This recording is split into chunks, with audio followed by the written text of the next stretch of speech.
here's some things that you need to pay very close attention to before you play update 6.66 of Doom Eternal. Let's start with that. So first of all, don't rush things. Now think about this carefully, this will blow your mind, even though it's so true. You only get one first chance to play a game. So whenever you played something new and you've experienced it, you're never going to get that back again. And any future plays of that content begin to take a different role and shape with your goals. Your goal now is not to just experience it and take it all in and be like, wow, this is cool new stuff. Your goal then becomes, okay, how can I take this down harder, better, faster, stronger, and push forward from this point? Because you never get that chance to go back to the first one ever again. Therefore, it evolves with your goals. So with that being said, don't rush and just like try to be the first one to beat it just to say that you did it and then mess up your whole first experience, because you will never in your lifetime get that back for Horde Mode, for the World Spear, for the Mars Core Master levels, or anything ever again. That ties into my next point of play the intended difficulty. Don't just drop down to I'm too young to die if you're an ultra-violence player, if you are a nightmare player, just to say you beat Horde Mode, just to say you beat the Master levels. Well, with the Master level rewards, if you beat it on Nightmare, you get all the other ones below it. So if you do that, you'll just get everything. Do it on your intended difficulty, at least at the start. Look, hey, I'm not saying like don't change difficulties to experiment or have fun or to try new things, experiment with the enemies, figure out how they act.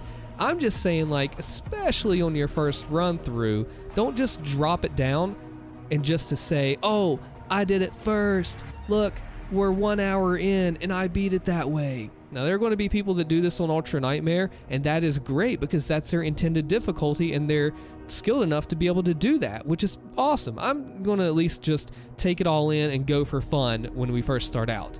Because if you already go in on a skill level that you're lower than, it changes things up. Now, if I'm too young to die as your default difficulty, then hey, play on it. That's fine. That's exactly the point I'm trying to make. But when it ties back into that first point about don't rush things, you're just robbing yourself of a pretty cool experience that you're never going to get again just because you wanted to brag about being the first one to beat it, or hey, I beat it with no extra lives lost, or whatever like that. I mean, you have a bunch of tools at your disposal on your intended difficulty that you will be able to use. And look, I'm not saying to try to go in for the max points on your very first run. There's going to be, for at least for Horde Mode, if you use your BFG, you're going to lose some points. Like, if it's your first run and you want to use the BFG, use the BFG. I'm not saying that you have to min-max everything on the first try. I don't want you to do that. I want you to be able to just like casually enjoy it and have fun, because these are 5-week rotating leaderboards. You don't have to worry about setting the world record on day number 1. Like even in speedrunning, sometimes there's an embargo on when you can submit the records because they don't want people going in and just like spamming world record day 1. You want to be able to enjoy it, work out the strategies, and have fun with it, and playing it on your intended difficulty. Next up, don't be elitist. What does that mean? Well, if you see somebody struggling on a lower difficulty, help them. Don't be mean. Like, let's say Slayer1 over there is playing on I'm Too Young to Die. He just like got the game 2 weeks ago because he heard this sick update was coming, and he's like, guys, I can't beat the first stage of Horde Mode. It's really hard. And then you come in and you're like, all right, have you tried lowering the difficulty? And then he's like, well, I mean, I am on the lowest difficulty. And then you're like, and then you make fun of him. No, don't do that. What kind of reputation does that give the Doom community and yourself? Because what we say actually falls back on the community as a whole, even if you don't mean it to, and even if it should or shouldn't be that way, it kind of does. People then begin to say, oh, Doom players are so toxic, they make fun of newer players that they should be helping out. So what if you like took a minute and you help that player, and then over time, they begin to work up to Hurt Me Plenty and eventually Nightmare, because I have seen it. I mean, I've seen it time and time again. People come up to me, they're like, Allstin, I used to play on I'm Too Young to Die. I play on Nightmare now. Isn't that cool? And I'm like, yeah, this game is so well designed that you're able to do that, and because you're not putting like some artificial ceiling on yourself or whatever, you're able to do it. So that's why you should help somebody on a lower difficulty and not be a jerk to them, because it reflects on the whole community and yourself. Don't forget that too.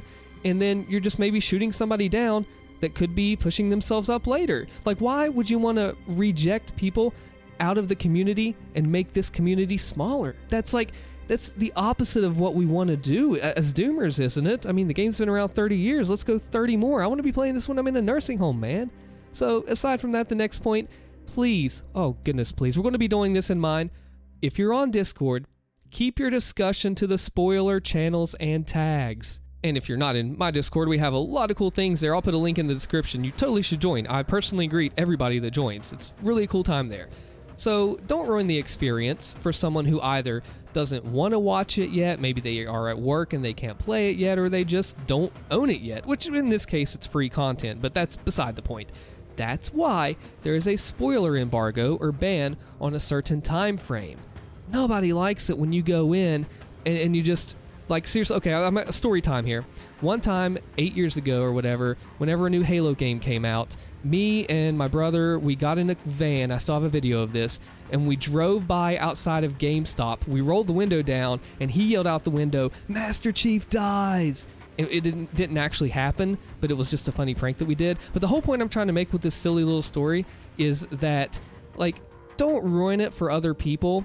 They want to have that first experience too, like I talked about earlier, remember? So why would you want to strip somebody of that and, like, screw them over? Because they're going to be mad at you if you do. I mean, it's just not fair to jack somebody's first experience. Now, if they want to watch somebody stream it, and I will be streaming this on release day, so you should come to the channel. I'll be streaming it for probably quite a few hours. I intend to do Horde and the 2 master levels, at least on Nightmares. So I'll have videos out probably that day, the day after, as soon as I can. But the point is, stick to those channels. Don't ruin other people's experiences, because would you want that happening to yourself? Heck, I know I wouldn't. I mean, we have spoiler channels in the Discord. There's spoiler tags. You can do it on mobile, even though doing pictures is tough that way. But the whole point is, don't ruin someone else's experience.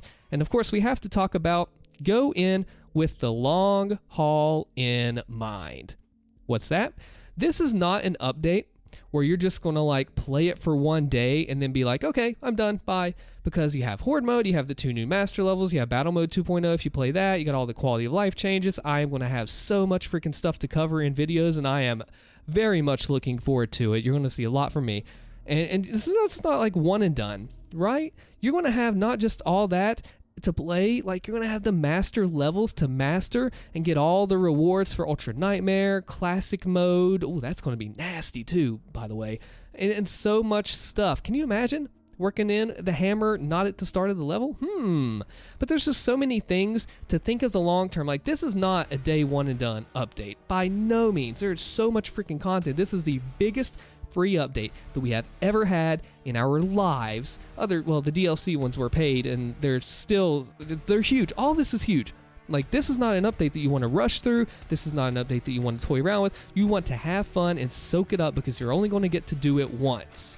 And also, click the join button on your screen to become a channel member, because we have a super solid community that gets to see exclusive member-only posts, to get badges and emotes with Hugo and my face, behind-the-scenes info. It's pretty sweet. So click my big old face on the screen here and become a member, and I'll thank you for it. Thank you so much for watching.